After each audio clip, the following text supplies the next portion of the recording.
Ji-hoon stood at the entrance of the Galactic Confederation Academy and felt very small. The building stretched into the purple sky of Thesara Prime, its walls made of metal that seemed to shift colors in the light.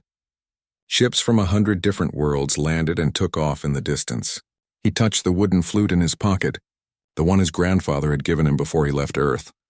"You must be the human," a deep voice said behind him.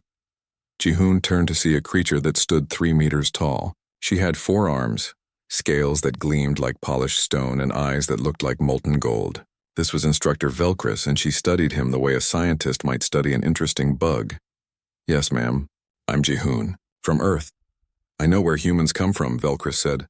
Her voice was not unkind, but it was not warm either. "Follow me. Orientation begins in 10 minutes. Try not to embarrass your planet on the first day." The orientation hall was massive. Hundreds of students sat in rows that curved up toward the ceiling. Ji-hoon saw beings made of crystal, others that floated without touching the ground, and some that looked almost human, but with too many fingers or eyes that glowed. He found an empty seat near the back. A girl with moth-like wings sat 2 rows ahead. Her wings shimmered with patterns that hurt to look at directly. She turned and stared at Ji-hoon with large dark eyes. When she saw him looking back, she made a sound like laughing and turned away. "That's Hanbyul," whispered a voice beside him. Ji-hoon looked and saw a being made entirely of clear crystal that reflected light in rainbow patterns. She comes from a family of legendary bonders. Her mother bonded with 3 creatures at once, very rare, very impressive. "I'm Ji-hoon," he said. "Doyeon," the crystal being replied. "I am your roommate. They told me this morning. I have never met a human before. Is it true your planet has only 1 moon?" Before Ji-hoon could answer, the lights dimmed. Instructor Velcris appeared on a platform at the center of the hall. "Welcome to the Academy of Bonds," she said, and her voice echoed in the silence. "You are here because your planets believe you have the gift, the ability to connect with the war creatures that have served the Confederation for 10,000 years. Most species can bond with 1 creature in their lifetime. Some lucky few can manage 2. The greatest bonders in history have claimed 3. Images appeared in the air above her head. Ji-hoon saw massive beasts with teeth like swords, birds made of living lightning, and serpents that seemed to be made of starlight itself. "In 3 days, you will enter the menagerie," Velcris continued. "Inside are creatures from every corner of the Confederation. Your task is simple: bond with one, create a psychic link, prove you have the gift. Those who fail will return to their home worlds. Those who succeed will begin their true training." Ji-hoon felt his stomach tighten. He had worked with animals all his life on Earth. Dogs, cats, horses, even the aggressive ones that other people gave up on. But this was different. These were not Earth animals. These were weapons with minds of their own. After orientation, Doyeon took Ji-hoon to their shared room. It was small but comfortable, with 2 sleeping platforms and a window that looked out over the academy grounds. In the distance, Ji-hoon could see a massive dome made of some transparent material. "The menagerie. Are you nervous?" Doyeon asked. "Yes," Ji-hoon admitted. "On Earth, we don't have anything like this. We work with animals, but we don't create psychic bonds. We just try to understand them." "Understanding is good," Doyeon said. "But bonding is different. You must be strong. You must show the creature that you are worthy to command it. My people practice for years before we come here. We learn to project our will, to make our thoughts loud and clear." Ji-hoon nodded, but something about that didn't feel right to him. Commanding, projecting will. That wasn't how his grandfather had taught him to work with animals. But he didn't say anything. Maybe the old ways from Earth wouldn't work here. The next morning, students began entering the menagerie. Ji-hoon watched from the observation deck as Hanbyul walked in with her head held high. Within 2 hours, she emerged with a magnificent creature following her. It looked like a massive bird made of storm clouds, with lightning crackling between its feathers. The other students cheered. Hanbyul smiled like she had expected nothing less. Doyeon went next. He was gone for most of the day, but he returned with a small creature that looked like an armored mole with too many legs. It wasn't impressive, but Doyeon seemed happy. "Your turn," Velcris said to Ji-hoon that evening. "You have until sunset tomorrow. The door closes then, with or without you." Ji-hoon walked into the menagerie alone. The door sealed behind him with a sound like thunder. Inside, the air was warm and smelled like rain and earth and something else he couldn't name. Trees grew in impossible ways, their trunks twisted like spirals. The ground changed from grass to sand to stone within a few steps. He heard sounds all around him. Growls, chirps, roars, and noises that didn't match anything in his memory. Shadows moved between the trees. Eyes watched him from above and below. Jihoon tried to do what Doyen had described. He focused his mind, tried to project his thoughts outward, attempted to call to the creatures around him. Nothing happened. The eyes kept watching, but none of the creatures came closer. Hours passed. Jihoon walked deeper into the menagerie. He saw creatures that defied description. A cat made of liquid metal, a snake with wings like a butterfly, something that looked like a walking tree with too many mouths. Each time he tried to reach out mentally, they moved away.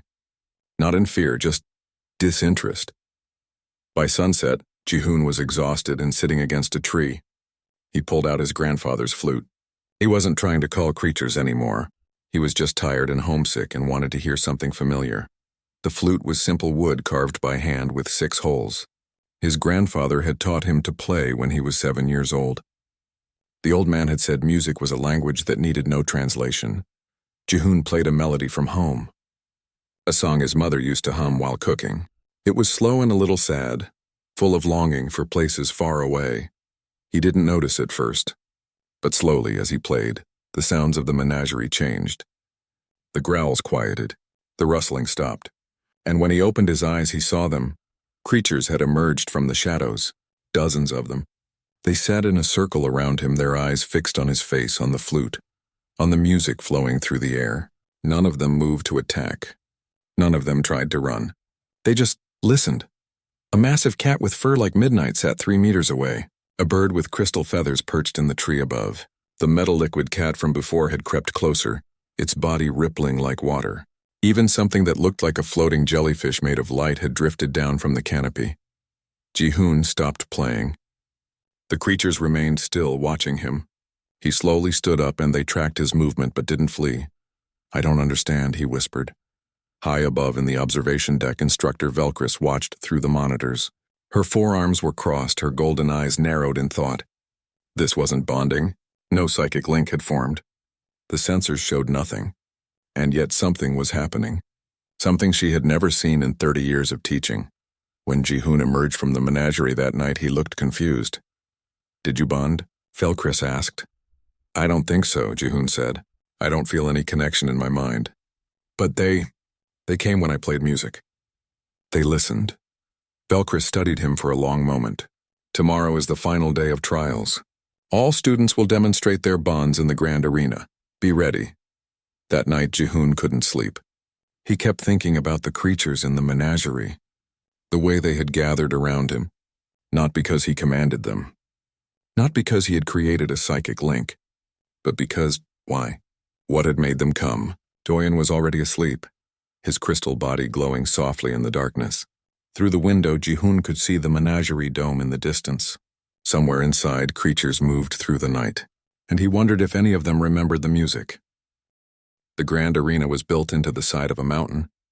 Its walls reached high into the purple sky, and thousands of seats curved around a central floor made of packed earth and stone. Students gathered in a waiting area below the stands, each one standing with their bonded creature. The air buzzed with nervous energy. Jihoon stood alone. No creature waited beside him. Other students glanced at him and whispered to each other. Some looked curious. Others looked like they felt sorry for him. A few, like Hanbyul, looked satisfied. "The human failed," Hanbyul said to a group of students nearby. Her stormbird stood beside her, electricity crackling softly through its feathers. "I heard he spent 2 days in the menagerie and bonded with nothing. Earth sent their best and this is what they got." Doyen moved closer to Jihoon. His small armored creature waddled along beside him, its many legs clicking on the stone floor. "Ignore her," Doyen said quietly. "Maybe your bond is just different. Maybe humans connect in ways we don't understand yet." "Maybe," Jihoon said, but he didn't sound convinced. Instructor Velcris entered the waiting area. Behind her walked several other instructors and officials in ceremonial robes. They would be watching today, judging each student, deciding who would continue and who would go home. "Listen carefully," Velcris announced. Her voice silenced all conversation. "Today you will demonstrate your bond. You will enter the arena one at a time. Your creature will perform tasks that show the strength of your connection. Speed, combat ability, obedience, and synchronization will all be measured. The stronger your bond, the better your creature will perform. She looked directly at Jihoon. Those without bonds will still be given a chance to explain what happened in the menagerie. The council will then decide your fate. The demonstrations began. One by one, students entered the arena with their creatures. A boy from a water world showed how his bonded serpent could create ice walls and frozen spears. A girl whose skin glowed with inner light demonstrated aerial tricks with a flying creature that looked like a living rainbow. Each performance brought cheers from the watching crowd. Then Hanbul's turn came. She walked into the arena with her stormbird, and the creature spread its massive wings. Lightning danced across the feathers and thunder rolled through the arena. Hanbul raised one hand and the bird took flight. Together they performed a series of maneuvers that looked like a deadly dance. The bird dove and climbed, released bolts of lightning at targets, and landed exactly where Hanbul directed with nothing more than a thought. The crowd erupted in applause. Even the instructors nodded in approval. Hanbul bowed and walked out with her head high. As she passed Jihoon, she smiled. That's what a real bond looks like, human. More students performed. Some did well. Others struggled, their bond still weak and new. Doyen's turn came, and his armored creature demonstrated defensive abilities, curling into a nearly indestructible ball and creating small tunnels in the arena floor. It wasn't flashy, but it was solid. Doyen looked relieved when he finished. Finally, only Jihoon remained. Velkris called his name. The arena fell quiet as he walked out onto the floor. He stood alone in the center, feeling the weight of thousands of eyes watching him. Velkris descended from the instructor's platform and approached him. Her forearms were folded and her expression was unreadable. Jihoon of Earth, she said, her voice carrying across the arena. The sensors show you formed no bond in the menagerie, yet our monitors recorded unusual activity around you. Explain what happened, Jihoon took a breath. I tried to bond like the others. I tried to project my thoughts, to command a creature to accept me. But none of them responded to that. So I stopped trying. I just played music. And they came. Murmurs spread through the crowd. An official in blue robes stood up in the viewing box. Music is not bonding. If you have no psychic link, you have failed the trial. Perhaps, Velkris said slowly. She looked at Jihoon with those golden eyes.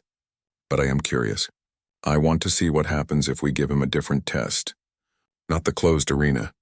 The open menagerie trial. The officials conferred among themselves. Finally, the one in blue robes nodded. Very well. But if nothing happens, the human's application is denied. Earth will have to send someone else next year. Velkris gestured toward the far end of the arena. The menagerie doors will be opened. Do what you did before. Let's see if the creatures remember you. Jihoon reached into his pocket and pulled out his wooden flute. Some students in the waiting area laughed. A few looked confused. Hanbul shook her head like she was watching something pathetic. The massive doors at the arena's edge groaned open. Beyond them, Jihoon could see the trees and shadows of the menagerie. He raised the flute to his lips. This time he didn't play the sad song from before. He played something different, a melody that rose and fell like a question, like an invitation. The notes carried across the arena floor and into the menagerie beyond. At first, nothing happened. The crowd began to murmur again. Someone laughed. Jihoon kept playing, his eyes closed, focusing on the music and nothing else. Then the ground trembled. The crowd's noise died instantly. Everyone stared at the menagerie entrance. Something was moving in the shadows. Something big. The first creature to emerge was the midnight cat Jihoon had seen before. It was enormous. Easily 3 meters tall at the shoulder, with fur so black it seemed to absorb light.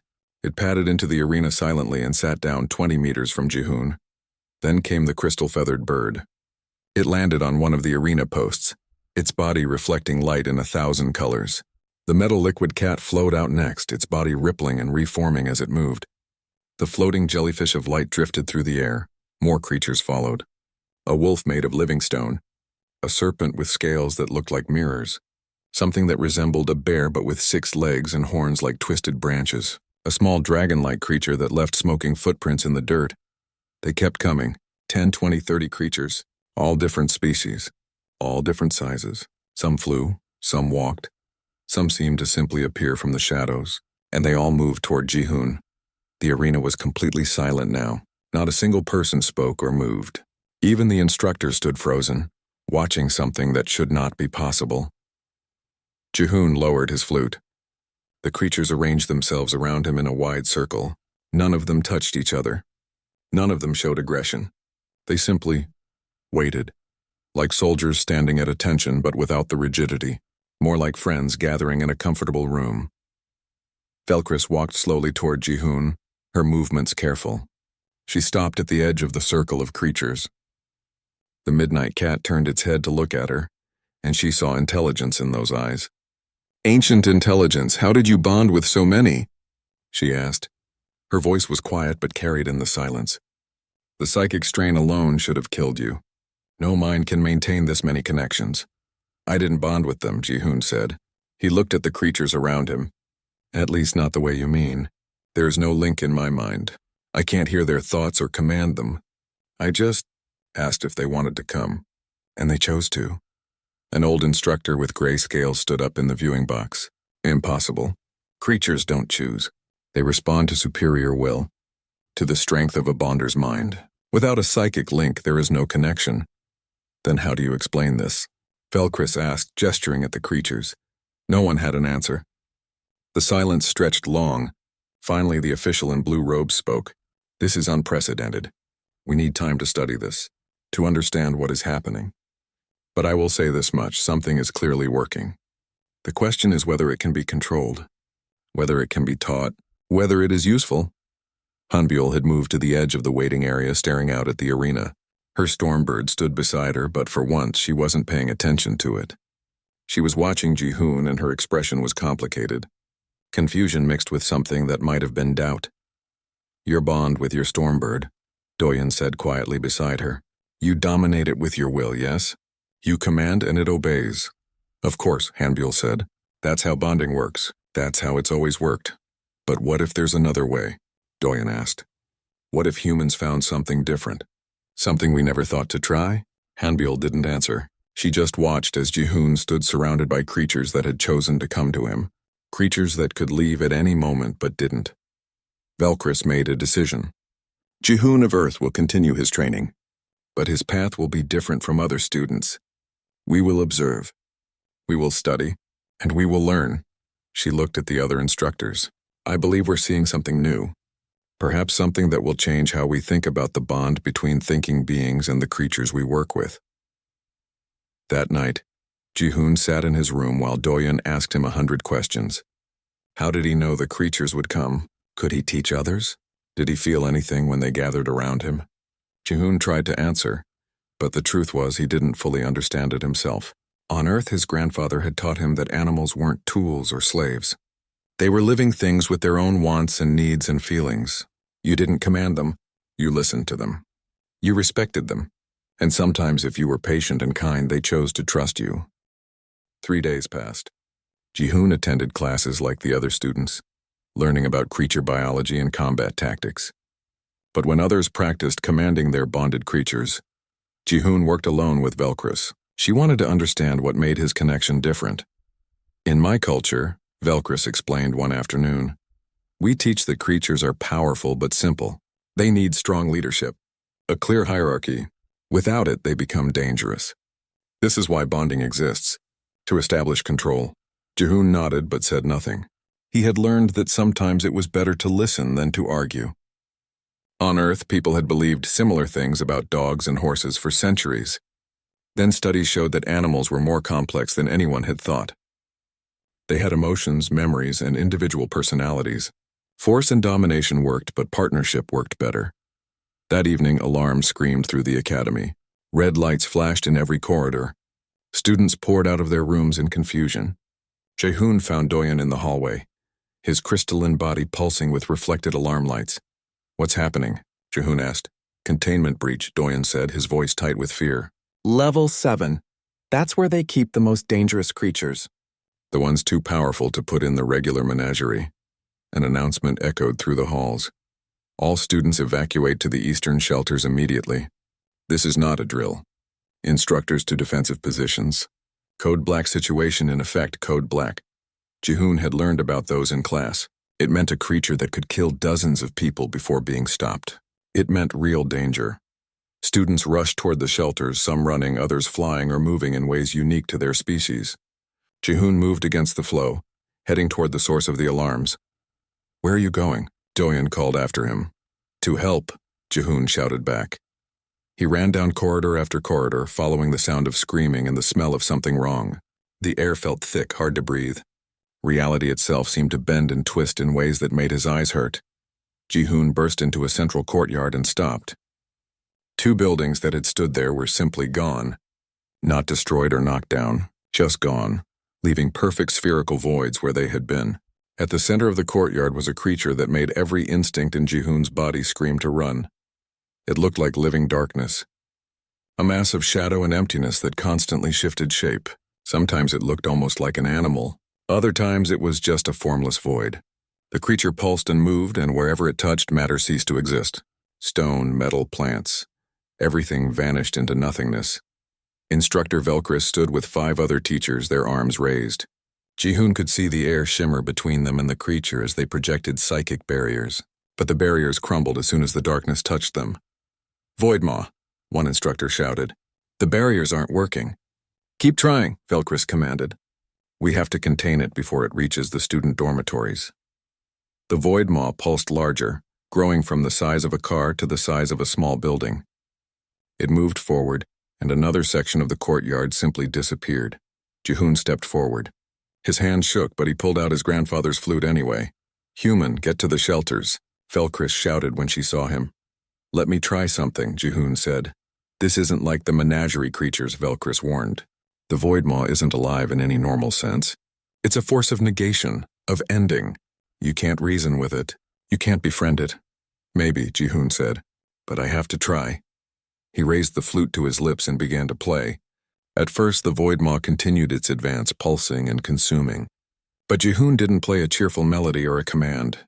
He played something else, something that echoed with loneliness and isolation, notes that spoke of being far from home, misunderstood, feared by everyone around you.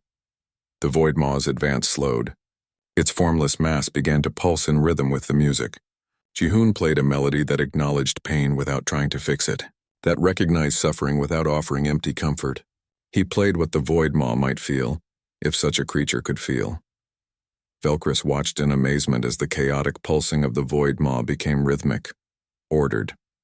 The darkness still looked terrifying, but it had stopped consuming everything in its path. Jihoon lowered his flute and walked forward. The instructor shouted warnings, but he didn't stop. He approached the edge of the darkness, and up close he could see that it wasn't empty. Deep inside the shadow something moved. Something that might have been alive once, or still was in a way he couldn't understand. He reached out with one hand. His fingers touched the edge of the darkness, and instead of being erased from existence, he felt something. Cold, yes, but also desperate loneliness, a yearning so deep it hurt. This creature didn't want to destroy. It wanted to go home. Wherever home was, it was far away, beyond the reach of any ship or portal. "I know," Jihoon said softly. He spoke to the Voidmaw like it could understand, even though he had no idea if it could. "I know what it's like to be somewhere you don't belong, to be surrounded by people who are afraid of you. I'm sorry you're trapped here. I'm sorry no one understood." The Voidmaw shrank, its formless mass condensed, pulling inward until it was no larger than a big dog. It moved closer to Jihoon, and though it had no face, no eyes, he felt it watching him. "If you come back to your containment chamber," Jihoon said, "I promise I'll try to help you find a way home. I don't know if I can, but I'll try. Is that okay?" The Voidmaw pulsed once. Then it began to move, not toward the dormitories or the other buildings. It followed Jihoon as he walked slowly toward the containment area. The instructors backed away, maintaining their barriers but not attacking.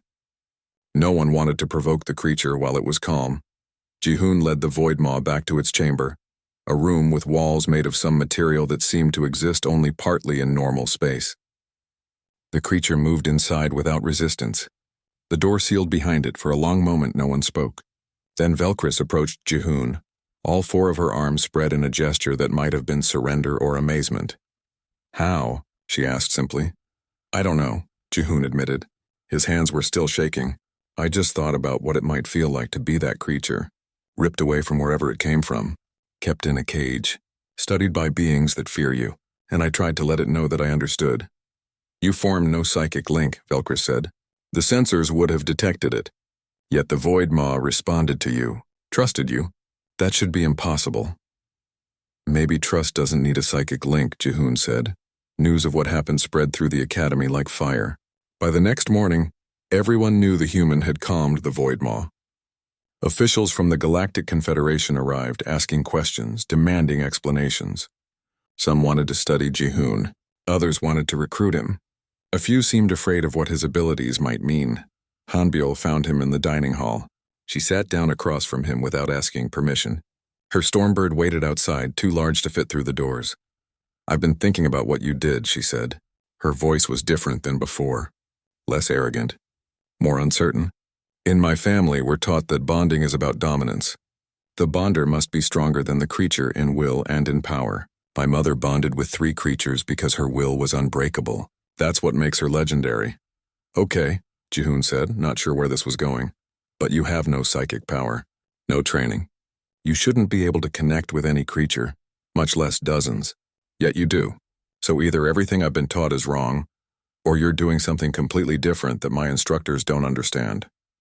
"Maybe it's both," Jihoon suggested. "Maybe your way works for your people, and maybe my way works for humans. Different doesn't mean one is better." Hanbyul was quiet for a moment. Then she asked, "Could you teach me? Your way?" Jihoon blinked in surprise. "I don't know if I can teach it. I'm not even sure what I'm doing. On Earth, my grandfather taught me to work with animals. He said you have to listen before you speak. You have to understand what they need before you ask them for anything. But that's not a technique. It's more like a way of thinking." "Then teach me how to think differently," Hanbyul said. "My bond with my Stormbird is strong.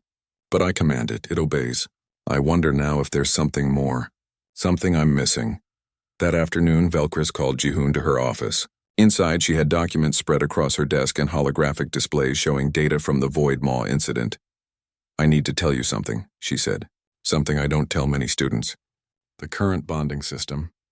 I've had doubts about it for years. It works, yes, but it's built on domination, on force. We take powerful creatures and break their will to match them with powerful minds. It creates effective warriors, but I've always wondered if there was a better way." "Why are you telling me this?" Jihoon asked. "Because you might be that better way, or at least the beginning of it." She closed the displays and looked at him directly. "There are factions in the Confederation military and government who won't like what you represent. Change is threatening, especially change that questions thousands of years of tradition. You need to be careful." "What kind of careful?" "The kind where you watch who you trust, where you recognize that not."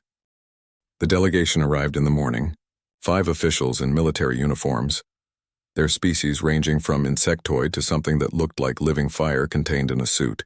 They met with Jihoon in a conference room that felt too large and too cold. The leader was a male from Hanbyul's species, with wings that looked like they were made of steel rather than silk. His name was Commander Taishik, and his eyes were hard. "Jihoon of Earth," Taishik said, sitting across from him. "We've studied the reports of your abilities. What you did with the Void Maw was remarkable. Unprecedented. Your planet should be proud." "Thank you," Jihoon said carefully. Velkris had warned him to be cautious, and he could feel the tension in the room. "The Confederation has a proposal," Taishik continued. "Earth is currently classified as a prospective member species. Full membership requires proving your value to the Alliance. Usually this takes decades, but we can accelerate the process." "How?" Jihoon asked. "There exists a world called Kragath.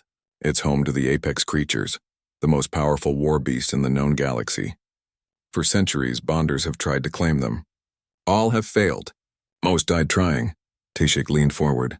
"If you can do what you did with the menagerie creatures but with the apex species, you would prove humanity's worth beyond any doubt. Full Confederation membership, trade rights, military protection, all granted immediately." Jihoon felt his stomach tighten. "And if I fail?" "Then Earth remains a prospective member. We try again in a few years with another candidate." Taishik's expression didn't change, but Jihoon heard the unspoken threat. If he failed, Earth might never get another chance. "How dangerous is Kragath?" "Very," one of the other officials said. She was from a water-based species, speaking through a translation device. The apex creatures evolved in one of the harshest environments in the galaxy. They don't flee from bonders. They hunt them.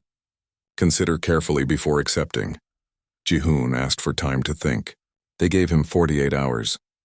That evening, a senior student found him in the garden outside the dormitories. Her name was Mireille, and she was human, the only other one at the academy. She had graduated 2 years ahead, but stayed on as a teaching assistant. Her bonded creature was a shadow panther that currently dozed in a patch of moonlight. "You're thinking of going to Kragath," Mireille said. "It wasn't a question. How did you know?" "Because they made me a similar offer when I first arrived. Prove humanity belongs by doing something dangerous." She sat on a bench and gestured for him to join her. I refused. "I bonded with Kaylee here through traditional methods. One creature, one bond, safe, smart. Do you regret it?" Mireille was quiet for a moment. "Sometimes. Earth still doesn't have full membership. We're still outsiders. I wonder if things would be different if I'd taken the risk." She looked at him. "But I also know what happens on Kragath. I've read the reports. 17 bonders dead in the last century. Another 34 maimed or traumatized. The apex creatures are called that for a reason. They're at the top of the food chain on a planet where everything else is already deadly. Then why offer this trial at all? Because the military wants those creatures. If they could bond even one apex, it would be worth 100 regular war beasts. But traditional bonding doesn't work on them. They're too powerful, too intelligent. So when you showed up with your different approach," she shook her head, "they see an opportunity. They don't care if you die trying. Humans are expendable to them. We're new. We're not important yet." Jihoon looked up at the stars. Somewhere out there was Earth, his family, his home. If he succeeded, humanity would have protection and opportunities they'd never had before. If he failed, would they blame him? Would they understand that he tried? "I think I have to go," he said quietly. "Not because they're pressuring me, but because if I don't try, I'll always wonder if I could have helped." Mireille studied him for a long moment. Then she nodded. "You're braver than I was. Or more foolish. Maybe both." She stood to leave, then paused. "One more thing. Don't trust Tashik. He's not interested in partnership or understanding. He wants weapons. If you go to Kragath, remember that the creatures there have survived precisely because they don't submit to anyone. Respect that." The next morning, Jihoon told the delegation he would accept the trial. Tashik smiled, and it didn't reach his eyes. The journey to Kragath took 3 days on a military transport. Jihoon traveled with Instructor Velkris, who had insisted on coming despite not being required. Hanbiel had volunteered as an observer, claiming she wanted to see the apex creatures for herself. Doyen came too, saying that roommates should stick together, even though his voice shook when he said it. Commander Tashik led the military escort. 20 soldiers armed with weapons that could level buildings. Jihoon wondered if they were there to protect him or to make sure he didn't run. Kragath appeared in the view screen as they approached. The planet was beautiful and terrible. Volcanoes painted the surface with rivers of lava. Massive storms covered half the northern hemisphere. Crystal forests reflected light in blinding patterns. It looked like a world that was actively trying to kill anything living on it. The apex creatures evolved here over millions of years. Velkris explained as they descended. 5 distinct species, each adapted to different regions of the planet. They're not just powerful. They're intelligent, coordinated, and territorial.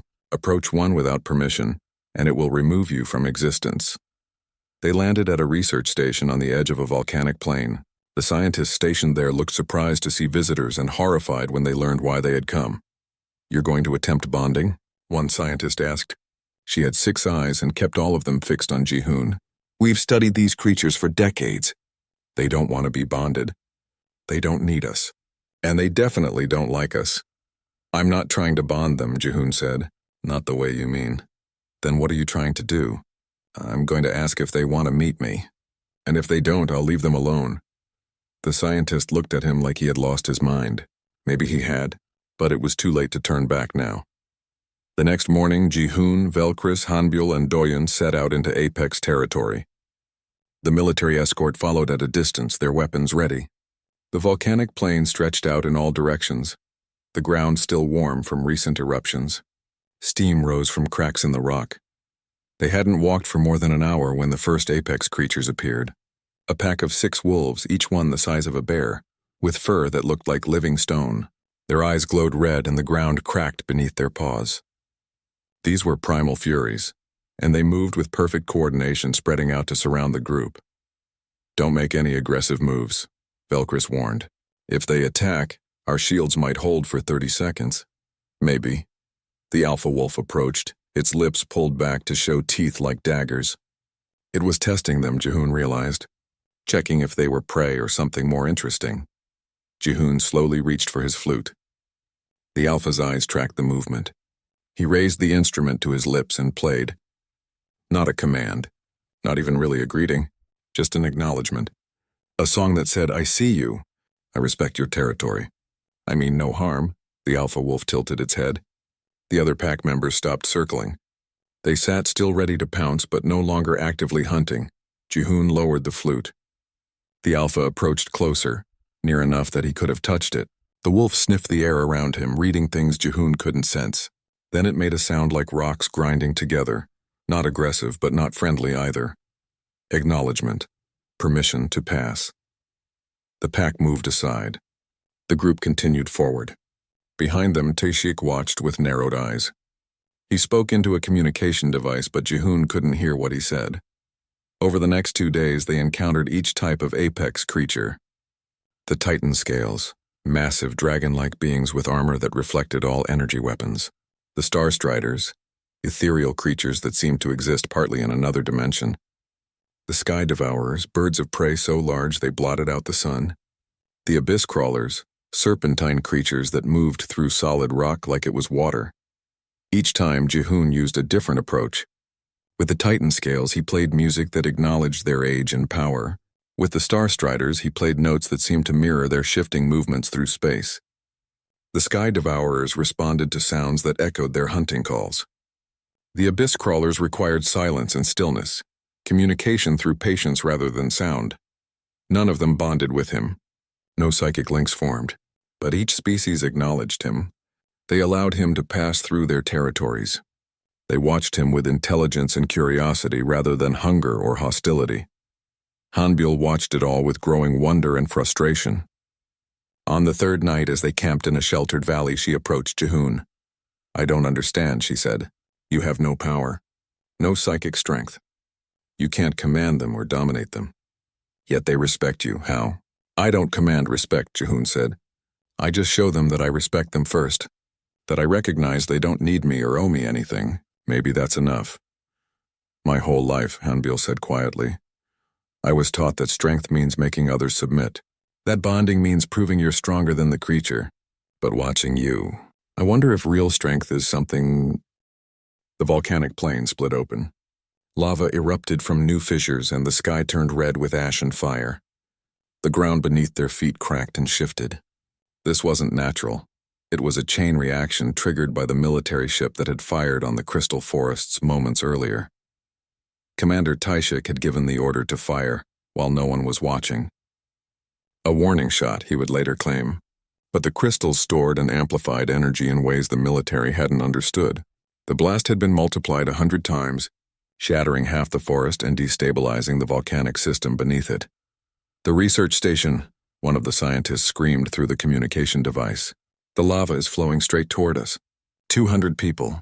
We can't evacuate in time. Taeshik's face went pale. His soldiers stood frozen, unsure what to do. The ships could carry perhaps 50 people at most. The rest would die before a second evacuation run could return. The apex creatures began to retreat to their territories, seeking safety from the eruption. They had survived countless volcanic events over millions of years. They knew how to protect themselves. The humans and other species were not their problem. Jihoon looked at the creatures moving away. Then he looked at the red sky, at the rivers of lava creeping toward the station, at the faces of his companions. He pulled out his flute. What are you doing? Belchris shouted over the roar of the eruption. We need to evacuate. Not everyone can evacuate, Jihoon said. He raised the flute to his lips. This time he didn't play a greeting or a question. He played something different. A song that said, I am not commanding you. I am not ordering you. But there are people about to die. Innocent people. Scientists who study your world not to harm it but to understand it. If you choose to help save them, I would be honored to walk beside you. But if you choose to save yourselves instead, I understand. You owe us nothing. The melody carried across the volcanic plain, somehow audible even over the eruption. The apex creatures stopped retreating. One by one they turned back. The Titan scales moved first. Three massive dragon-like beings positioned themselves between the lava flows and the research station. They created barriers with their armored bodies, redirecting the molten rock away from the buildings.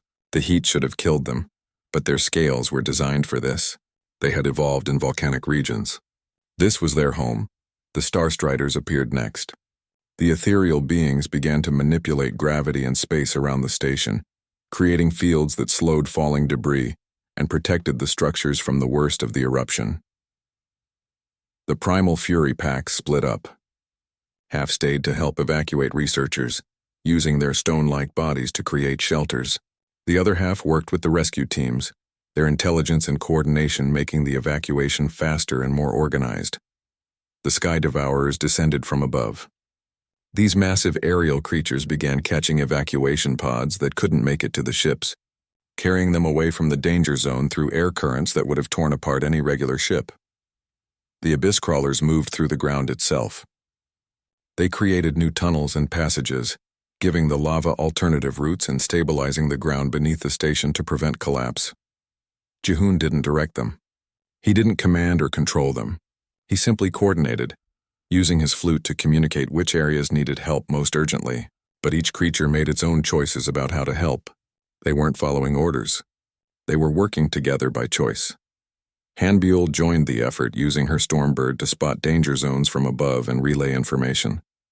Doyen's armored creature helped dig through rubble to reach trapped researchers. Even Velkris set aside her instructor role and became part of the rescue operation, using her forearms to carry twice as many people as anyone else. Commander Taishik stood frozen, watching something he had never imagined possible. The most powerful war beasts in the galaxy working alongside multiple species to save lives. Not through bonding, not through domination.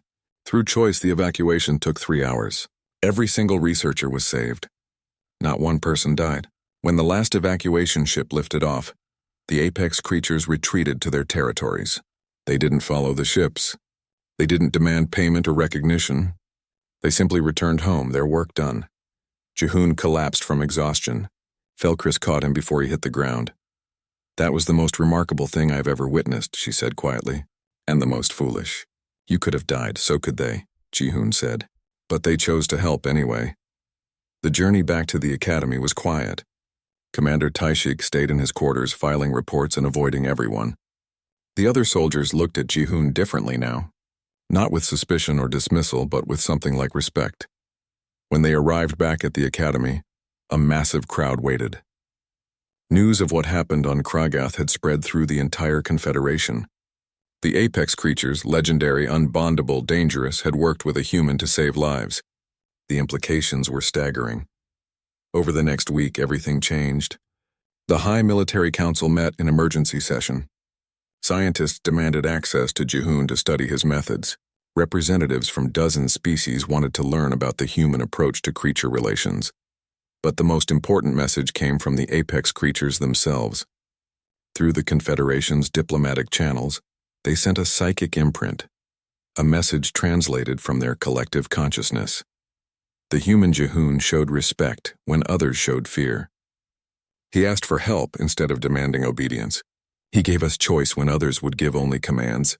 If his species values choice and respect as he does, they belong among the stars. The Confederation granted humanity full membership immediately.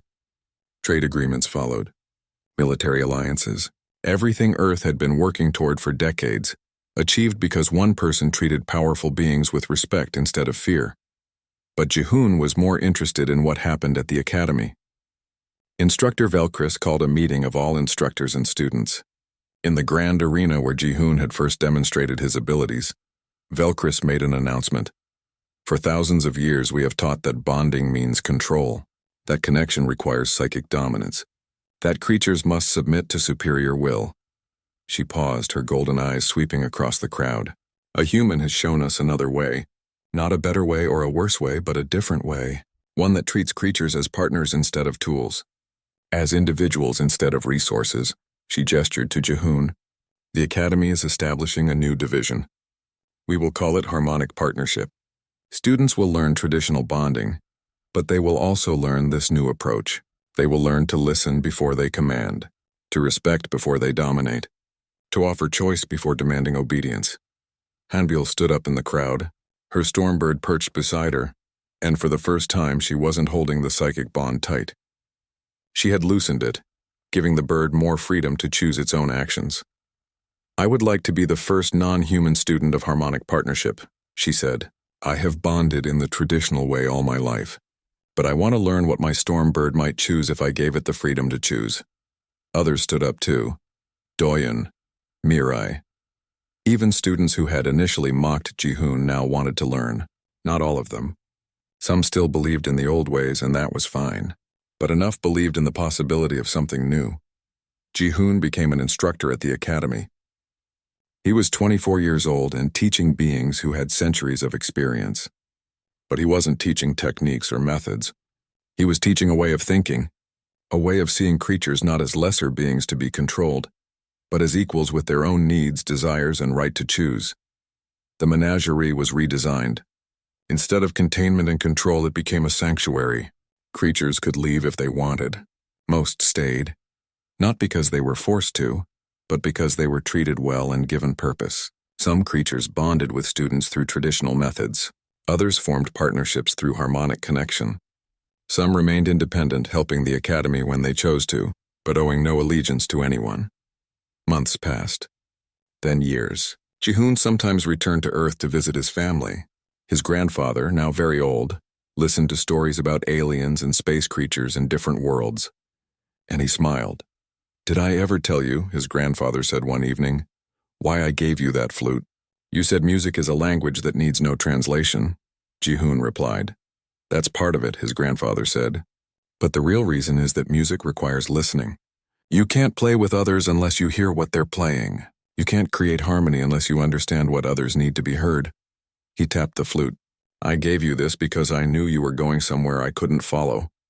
And I wanted you to remember, the strongest bonds aren't built on force. They're built on listening." Jihoon carried those words with him when he returned to the academy. He taught them to his students. And slowly, across the Confederation, the way beings thought about creatures began to change. Not everywhere. Some species still believed in traditional bonding, and some creatures responded better to clear hierarchy and strong leadership. That was okay. Different approaches for different beings. But now there was a choice. Now there was another way for those who wanted it.